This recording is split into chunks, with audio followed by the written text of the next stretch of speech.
காஞ்சிபுரம் மடம்னால மிகப்பெரிய ஒரு மரியாதை இருக்கிற ஒரு சூழல் அது. மிகப்பெரிய பெரியவா, காஞ்சி மகா பெரியவான்னு ஒருத்தர் இருந்தார், முன்னே இருந்தாங்க. அதுக்கு பிறகு தான் இவர் ஜெயேந்திரர் வந்தார். இப்போ வந்து இளைய ஜெயேந்திரர் இருக்கார் நினைக்கிறேன். விஜய ஜெயேந்திரர் இருக்காருன்னு நினைக்கிறேன்.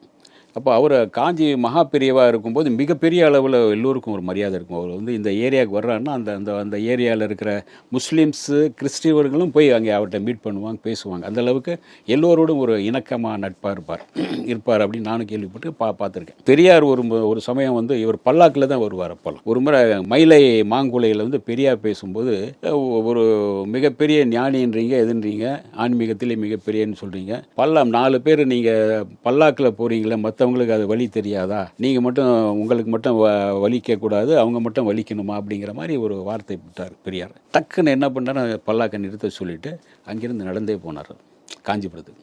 ஒவ்வொரு இடத்துக்கு நடந்து தான் போவார் அவர்.